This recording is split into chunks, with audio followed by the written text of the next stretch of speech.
안녕하세요. 인공지능 자조탐구 7장 인공지능 탐구와 공학토론 시간입니다. 이번 시간에는 공학토론의 방법에 대해서 배우고 트롤리 문제를 중심으로 인공지능 윤리를 탐구해보는 시간을 가져볼 건데요. 선생님, 강의 잘못 들어오신 거 아닌가요? 자율주행 자동차 탐구 시간에 갑자기 토론이라니요? 이렇게 생각하는 학생이 있을 수도 있을 것 같은데요.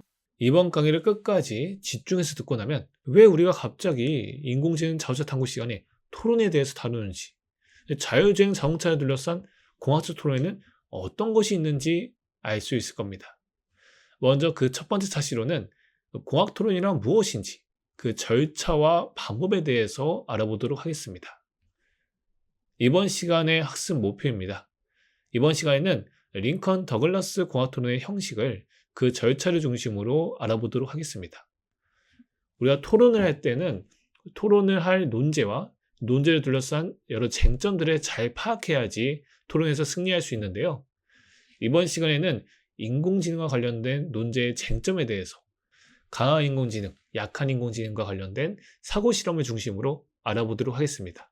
여러분은 학교를 다니면서 프로젝트라는 말을 들어보거나 또는 교과 시간에 프로젝트를 진행해 본 적이 있으신가요? 일반적으로 프로젝트라고 하면 교과 시간에 쓰는 탐구 보고서 같은 수행평가를 떠올리게 되는데요. 이렇게 다양한 교과에서 진행되는 프로젝트 활동은 주로 모든 별이나 개인별로 활동 보고서를 작성하는 수준인 수행평가 수준으로 끝나게 되는 경우가 많습니다. 그런데 단순히 수행평가 수준을 넘어서 탐구 프로젝트 수준으로 활동의 질적 수준을 높이려면 어떻게 해야 할까요? 그 전략 중 하나는 아카데미 토론을 준비하는 과정이 하나의 프로젝트가 되도록 하는 방법이 있습니다. 그래서 아카데미 토론이란 무엇일까요? 아카데미 토론에 앞서 토론이란 뭔지부터 한번 생각해 봅시다.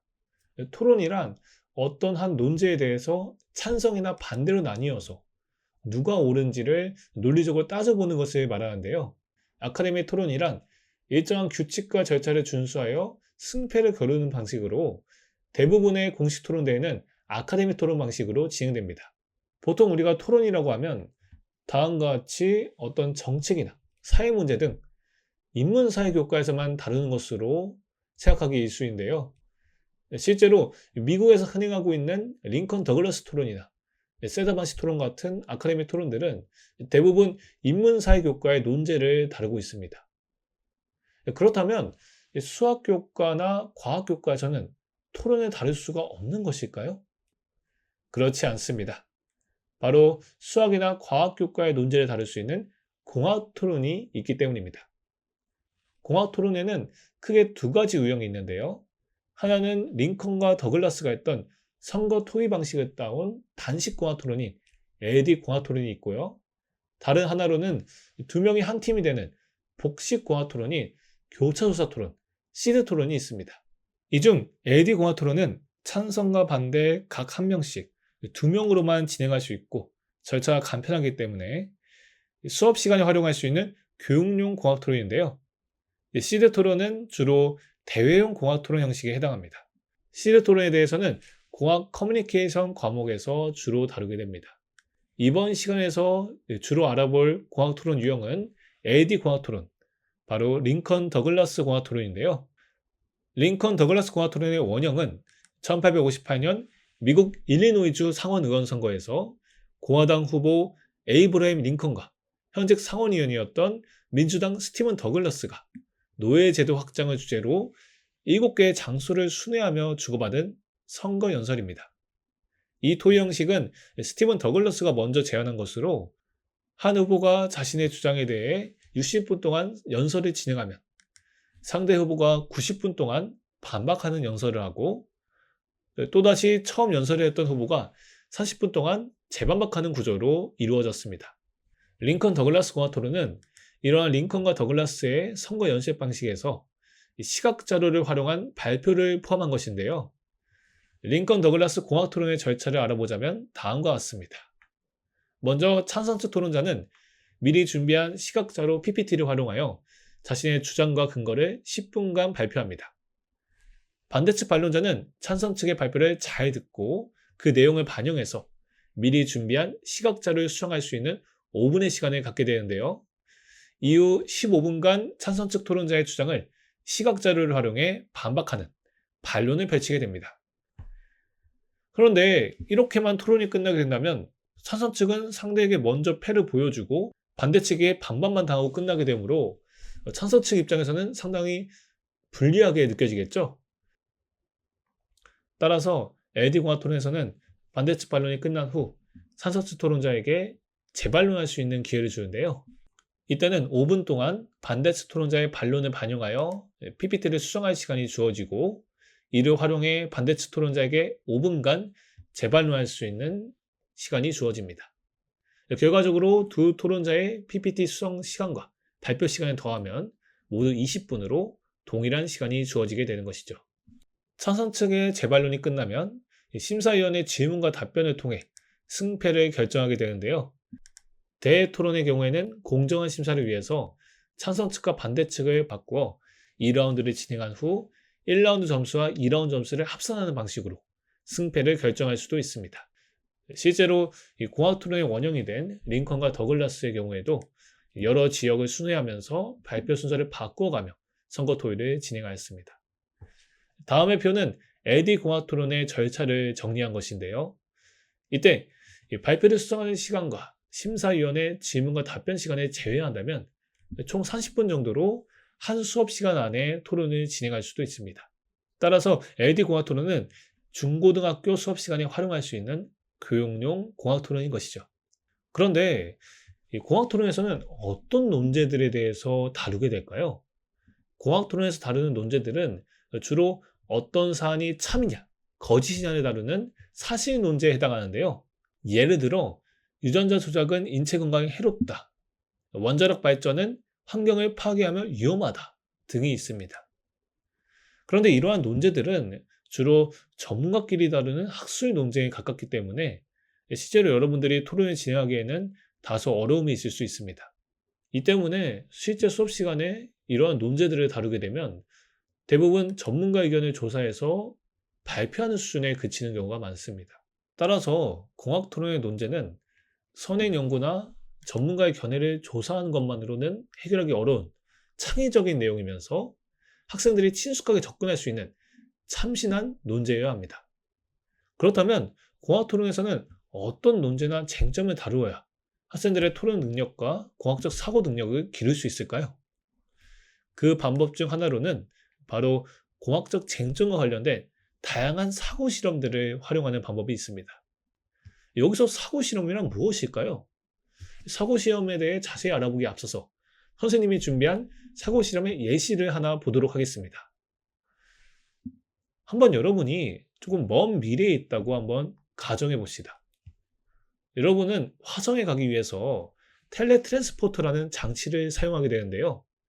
이 장치에 여러분이 들어가면 여러분은 깊은 잠에 빠져 의식을 잃게 되고 여러분의 몸은 원자 단위로 분해되어 빛의 속도로 화성에 전송되게 됩니다. 화성에 있는 장치는 여러분의 정보를 받아와 여러분과 100% 똑같은 몸과 기억을 가진 여러분의 복제본을 만들게 됩니다. 그렇다면 이 화성에 있는 복제본은 진짜로 여러분이라고 할 수 있을까요? 아니면 단지 복제된 다른 누군가에 불과한 것일까요? 또 이런 생각할 수도 있는데요. 만일 지구에 있는 원본의 여러분이 분해지지 않고 그대로 복사만 되었다면 두 명의 여러분이 존재하게 됩니다. 그렇다면 이 둘은 동일 인물로 볼 수 있을까요? 이 내용은 영국의 철학자 데릭 파핏의 저서 이성과 인격에 나오는 사고 실험을 간단히 요약한 것인데요. 데릭 파핏은 이 사고 실험을 통해서 나라는 것이 과연 하나의 시간으로 쭉 이어져야 하는 존재여야 하는지를 독자에게 질문하고 있습니다. 즉 나와 기억과 성격이 완전히 동일하다면 복제본은 있지라도 그것을 나로 볼 수 있다는 것이죠. 이 사고 실험에서 다루는 질문은 올해 초 개봉했던 봉준호 감독의 영화 미키 17에서도 비슷하게 다루고 있는데요. 이렇게 데릭 파핏의 텔레트랜스포터 사고 실험을 사례에서 보았듯이 사고 실험이란 나는 누구인가 와 같은 철학적 문제들을 깊이 있게 생각하게 만들기 위해서 머릿속 추론으로 어떤 상황을 가정하여 실험하는 것을 말합니다. 이처럼 사고 실험은 실제로 직접 해보는 물리적인 실험과는 다르게 실행 가능성이나 입증 가능성에 구애받지 않고 생각만으로 논증의 결론을 도출하는 것을 말하는데요. 그런데 앞서 살펴본 예시처럼 사고 실험은 철학이나 사회 문제 등 인문학 분야에서만 사용되는 방법일까요? 그렇지 않습니다. 사고 실험은 과학 분야에서도 오래전부터 사용되어 온 기법인데요.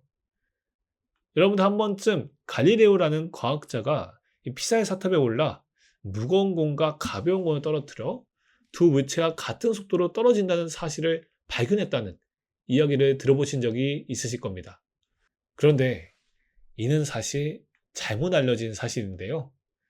갈릴레오의 낙하 실험은 피사의 사탑에서 실제로 돌을 떨어뜨려서 이루어진 물리적인 실험이 아니라 갈릴레오의 머릿속에서 사고 실험을 반복하여 얻어진 것입니다. 다음은 갈릴레오가 머릿속으로 진행한 낙하 실험을 세 문장으로 간략하게 정리한 것인데요. 먼저 갈릴레오는 한 가지 가정에서 사고 실험을 시작합니다. 바로 아리스토텔레스가 이전에 주장했던 무거운 물체는 가벼운 물체보다 더 빨리 떨어진다는 이론인데요. 갈릴레오는 우선 이 이론이 참이라고 가정하고 다음의 논의로 사고 실험을 이어갑니다. 이 사고 실험에서 갈릴레오는 무거운 돌과 가벼운 돌을 줄로 연결한 가상의 물체를 떠올리는데요. 만약 이 물체를 떨어뜨리게 된다면 다음과 같이 가벼운 돌이 무거운 돌보다 더 느리게 떨어지면서 무거운 돌이 떨어지는 것을 방해하게 됩니다. 이에 따라 가벼운 돌이 무거운 돌의 속도를 떨어뜨리면서 두 돌이 떨어지는 평균 속도로 낙하하게 되는 것입니다. 그런데 우리가 앞서서 가정한 것이 있었죠. 바로 아리스토텔레스의 무거운 돌은 가벼운 돌보다 더 빠르게 떨어진다는 이론이었습니다. 이 아리스토텔레스의 이론에 따르면 무거운 돌과 가벼운 돌을 연결한 것은 무거운 돌보다 무겁기 때문에 앞서 가정한 전제에 따르면 연결한 두 돌이 무거운 돌보다 더 빠르게 떨어져야 합니다. 그런데 우리가 방금 전 사고 실험을 통해 얻은 결과에서는 연결한 두 돌은 두 돌의 평균 속도로 떨어지기 때문에 결국 무거운 돌보다 더 느리게 떨어지게 됩니다. 이처럼 전제와 결론이 서로 모순되는 상황이 발생하게 된 것이죠. 따라서 갈릴레오는 이 사고 실험을 통해서 아리스토텔레스가 기존에 주장했던 무거운 돌이 가벼운 돌보다 더 빨리 떨어진다는 이론이 틀렸음을 증명한 것입니다. 이렇게 어떤 명제를 참이라 가정했을 때 그와 모순된 결론이 도출되는 것을 확인함으로써 해당 명제가 거짓임을 증명하는 것을 귀루법이라고 부르는데요. 갈릴레오는 귀루법을 사용하여 아리스토텔레스의 이론이 거짓임을 피사의 탑에서 돌을 떨어뜨리는 실제 실험이 아닌 머릿속의 사고 실험을 통해 논리적으로 증명한 것입니다. 이렇듯 사고 실험은 어떤 문제에 대해 가상의 상황을 설정하고 생각을 거듭하면서 자기 나름의 결론에 이르는 과정을 말하는데요. 이때 가상의 상황을 설명하는 시나리오는 실제로 일어나기 어려운 비현실적인 상황이나 데리파핏의 텔레 트랜스포터 사고 실험과 같이 현재 기술로는 실현이 불가능한 상황까지 다양하게 확장될 수 있습니다. 이러한 사고 실험에 대해서 논의할 때는 이 시나리오 너무 비현실적인 거 아니야? 라고 생각하거나 또는 나를 분해해서 죽인다니 이거 너무 비인간적인 거 아니야? 와 같이 비판하기보다는 사고 실험에서 설정한 시나리오 내에서 다른 사람들과 이야기를 나누며 여러분들의 사고를 확장하는 것이 중요합니다. 우리가 이번 차시에서 자세히 다뤄볼 사고 실험은 바로 인공지능과 관련된 사고 실험인데요. 사고 실험에 대해 살펴보기 앞서 인공지능의 두 가지 유형에 대해 알아보도록 하겠습니다. 인공지능은 그 수준에 따라 강한 인공지능과 약한 인공지능으로 구분할 수 있는데요. 먼저 강한 인공지능이란 사람과 지능이 같거나 또는 사람 이상의 지능을 갖춘 인공지능으로 사람이 하는 다양한 인지적 과제를 스스로 수행할 수 있는 수준의 인공지능을 말합니다. 강한 인공지능은 아직은 터미네이터나 인터스텔라 같은 공상과학 영화에서나 볼 수 있는 가상의 기술인데요. 강한 인공지능이 실제로 현실에서 나타날 수 있을지, 또 그것이 윤리적으로 허용될지에 대해서는 여러 학자들마다 논의가 갈리고 있습니다. 다음으로 약한 인공지능은 강한 인공지능과 달리 사람처럼 모든 것을 이해하거나 사고하는 능력이 없어 한정된 범위의 문제만 해결할 수 있는 수준의 인공지능을 말합니다. 챗GPT와 같은 생성 인공지능이 이에 속하는데요. 약한 인공지능은 사람이 설정해준 규칙과 데이터를 기반으로 정해진 목표를 향해 수행하는 정도에 그칩니다. 따라서 전혀 학습하지 않았거나 애초에 개발된 용도와는 다른 문제에 대해서는 약한 인공지능은 대처하기가 어렵습니다. 이번 차시에서 다룰 인공지능과 관련된 사고 실험에는 인공지능의 수준에 따라 두 가지로 나눌 수 있는데요. 먼저 강한 인공지능에 관한 사고 실험을 다루는 튜링 테스트와 약한 인공지능에 관한 사고 실험을 다루는 중국어 방 시나리오가 있습니다. 각각의 사고 실험에 대해서 하나씩 자세히 알아보도록 하겠습니다. 먼저 강한 인공지능에 관한 사고 실험에 대해서 알아보도록 하겠습니다. 튜링 테스트는 컴퓨터와 인공지능의 아버지인 앨런 튜링이 1950년에 제안한 사고 실험인데요. 이 실험은 어떤 기계가 지능을 가지고 있는지, 그렇지 않은지를 어떻게 판단할 수 있는가에 관한 문제를 다루고 있습니다. 튜링이 제안한 테스트는 기계도 생각할 수 있는가에 관한 철학적인 질문을 기계가 인간처럼 행동할 수 있는지 그 여부를 확인하는 문제로 바꾼 것인데요. 튜링 테스트의 시나리오를 간략하게 정리하면 다음과 같습니다. 간단하게 말하자면 이 실험은 어떤 기계가 사람처럼 자연스럽게 대화를 나눌 수 있다면 그 기계를 지능이 있다고 판단할 수 있다는 것입니다. 튜링 테스트에서 인간 심사자는 다음과 같이 컴퓨터를 통해 벽 뒤에 있는 상대방과 문자로 대화하게 되는데요. 이때 심사자는 자신과 대화하는 존재가 사람인지 아니면 인공지능인지를 모르는 상태로 대화를 이어나가게 됩니다. 대화가 끝나면 인간 심사자는 자신과 대화한 이가 사람인지 인공지능인지를 맞추게 되는데요. 튜링 테스트에서는 이를 반복해서 지행했을 때 인간 심사자가 인공지능을 사람으로 지목하는 경우가 50%가 넘는다면 해당 인공지능은 튜링 테스트를 통과한 것으로 보고 지능이 있다고 간주합니다. 오늘날 챗GPT와 같은 대화형 생성 인공지능은 튜링 테스트에 통과할 수 있는데요. 다음의 기사는 올해 4월에 있었던 미국 샌디에이고 캘리포니아 대학교에서 진행된 연구입니다. 이 연구에서는 튜링 테스트를 약간 변형하여 설문 대상자에게 다음과 같이 두 가지 대화를 동시에 진행하도록 한 후 둘 중 누가 사람인지를 체크하도록 하는 방식으로 테스트를 진행하였는데요. 실험 결과 특정 인격, 페르소나를 부여하는 명령어를 입력한 챗GPT와 대화한 사람들은 무려 73%나 인공지능이 사람이라고 판단하였습니다. 이 연구에 따르면 챗GPT는 튜링 테스트를 월등하게 통과한 것인데요. 그렇다면 챗GPT는 사람과 같은 지능을 가진 인공지능이라고 볼 수 있는 것일까요? 챗GPT와 같은 생성 인공지능은 튜링 테스트는 통과할 수 있습니다. 하지만 챗GPT가 사람과 대화하는 방식은 단순히 사람이 대화하는 패턴을 학습하여 사람의 질문이나 답변에 따라 이를 확률적으로 계산해 매칭해 주는 것에 불과합니다. 따라서 이를 진짜 지능으로 볼 수 있을지에 대해서는 학자들마다 의견이 달라 논쟁의 대상이 되고 있습니다. 다음 철학자 존설이 제안한 중국어방 시나리오가 대표적인 앞선 튜링 테스트를 비판하는 사고 실험에 해당하는데요. 존설은 강한 인공지능의 개념이 과연 타당한지 의문을 던지기 위해서 중국어방 시나리오를 고안하였습니다. 존설이 제안한 중국어방 시나리오를 간략하게 정리하면 다음과 같은데요. 만약 중국어를 모르는 어떤 사람이 방 안에 혼자 갇혀 있다고 가정해 봅시다. 방 안에 있는 구멍으로 중국어가 적힌 종이가 전달되게 되는데요. 이 종이를 받은 사람은 중국어를 모르기 때문에 당연히 해당 글이 어떤 내용인지를 알 수가 없습니다. 그런데 방 안에는 매뉴얼북이 하나 있는데요. 이 책에는 어떤 중국어 문자를 받았을 때 다음과 같이 다른 중국어 문자로 답하는 방법이 상세하게 적혀 있습니다. 방 안에 있는 사람은 이 매뉴얼북을 참고하여 방 밖의 사람이 보내준 중고 문자에 대한 적절한 답변을 종이에 적어 방 밖에 있는 사람에게 전달하게 됩니다.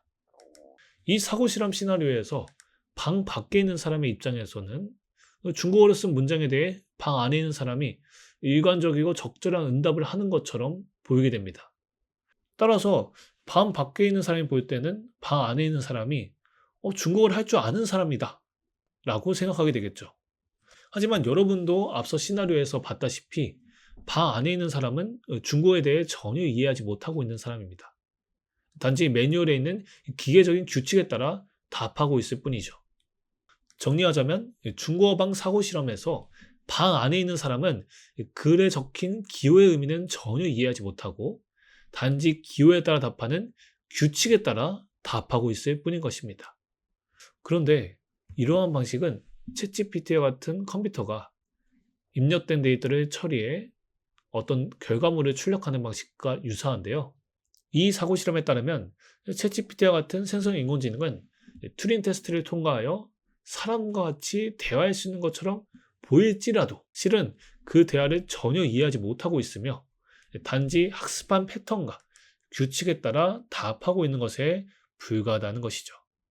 이처럼 중고방 시나리오는 프로그램을 시행하는 컴퓨터는 단지 알고리즘에 따라 프로그램을 실행할 뿐 프로그램의 내용을 이해할 수 없음을 입증하기 위한 사고 실험인데요. 결국 존설은 중고방 시나리오를 통해 기계가 사람처럼 대화하거나 그림을 그리는 등 지능적으로 행동하는 것처럼 보이더라도 기계는 결코 인간이 이해하는 방식으로 그 내용을 이해하지 못한다는 것을 주장하고 있습니다. 앞선 두 사고 실험의 주장을 표로 정리해 봅시다. 우선 튜링 테스트는 인공지능이 하는 말이나 작업 같은 외부적인 행동을 기준 삼아서 만약 그것이 사람과 구별할 수 없다면 인공지능이 지능을 가진 것으로 평가할 수 있다고 주장합니다. 반면 중고방 시나리오는 겉으로는 인간처럼 행동할지라도 그 안에 인간과 같은 이해가 없을 수 있다는 점을 강조하면서 외부의 행동으로만 기계의 지능을 판단하는 튜링 테스트의 한계를 지적하고 있는 것입니다.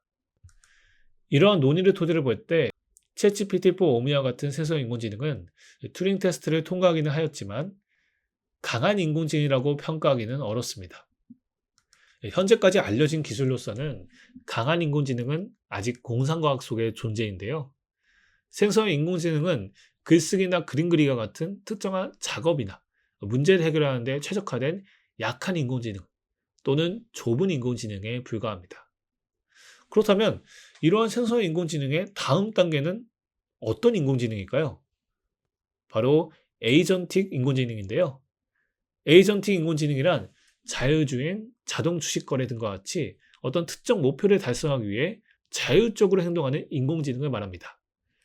에이전틱 인공지능은 단순한 도구형 AI와 달리 자율적으로 의사를 결정하거나 계획을 수립하고 이를 실행할 수 있는 능력을 갖추고 있는데요. 하지만 이 역시 생성 인공지능과 마찬가지로 자율주행이나 주식거래와 같은 특정 영역에서만 작동하는 약한 인공지능 수준에 머물러 있습니다. 에이전틱 AI의 다음 단계는 더 높은 자율성을 가지고 인간 수준의 사고와 학습이 가능한 인공 초지능 단계인데요.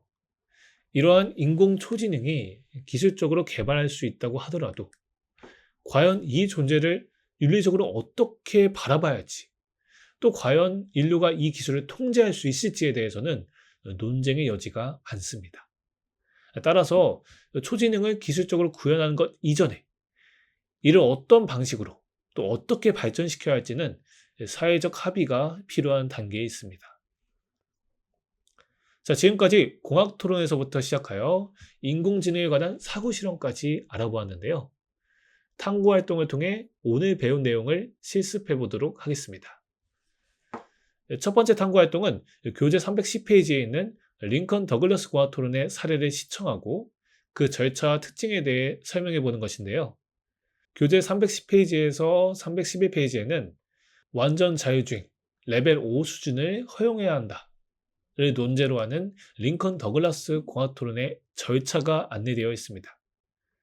탐구활동에 있는 절차를 참고하여 다음에 QR코드 속 실제 토론 영상을 보면서 링컨 더글라스 공화 토론의 절차와 특징에 대해 설명해보는 글을 작성해 보도록 하겠습니다.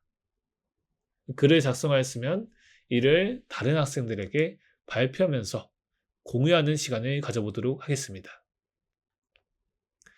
다음 탐구 활동은 교재 312페이지에 있는 표를 참고하여 강한 인공지능과 약한 인공지능 논쟁과 관련된 논제를 다루는 링컨 더글라스 공화 토론에 도전해보는 것인데요. 탐구 활동에 있는 표에는 오늘 인공지능과 관련된 예시 논제가 3가지 제시되어 있습니다. 또 각각의 논제들에 따라 찬성과 반대 입장들이 정리되어 있는데요. 첫 번째 논제는 AI는 인간 수준의 지능과 감정을 가질 수 있다 인데요. 이에 대한 찬성 측과 반대 측의 논거를 자세히 살펴보면 찬성 측의 논거들은 인간의 지능과 감정도 결국 모방을 통해 구현할 수 있다는 튜링 테스트의 주장을 기반으로 하고 있음을 알 수 있습니다. 반대로 반대 측의 논거를 보면 모방을 통해 인간의 감정과 지능을 따라할 수 있을지라도 이는 사람의 감정과 지능을 느끼고 이해한 것이라 볼 수 없다는 중국어방 시나리오의 주장을 기반으로 하고 있습니다. 나머지 다른 논제의 경우에도 찬성 측과 반대 측의 논거를 강한 인공지능을 주장하는 튜링 테스트와 약한 인공지능을 주장하는 중국어방 시나리오로 구분할 수 있는데요. 표에 있는 인공지능과 관련된 논제들 중 하나를 선정한 후 튜링 테스트와 중국어방 사고실험의 주장을 참고하여 찬성 측과 반대 측의 주장과 근거를 담은 입론서를 작성하고 1대1 단식 공화 토론인 링컨 더글라스 공화 토론을 진행해 보도록 하겠습니다. 자, 이렇게 이번 차시에서는 공화 토론의 방법과 절차에 대해서 배우고 인공지능에 관한 사고 실험에 대해 알아보았습니다. 다음 차시에서는 인간의 도덕적 판단을 시험하는 사고 실험인 트롤리 문제와 인공지능 윤리 문제에 관해서 다루어 보도록 하겠습니다. 이번 차시도 수업 듣느라 고생 많았습니다. 그럼 다음 차시에서 뵙겠습니다. 감사합니다.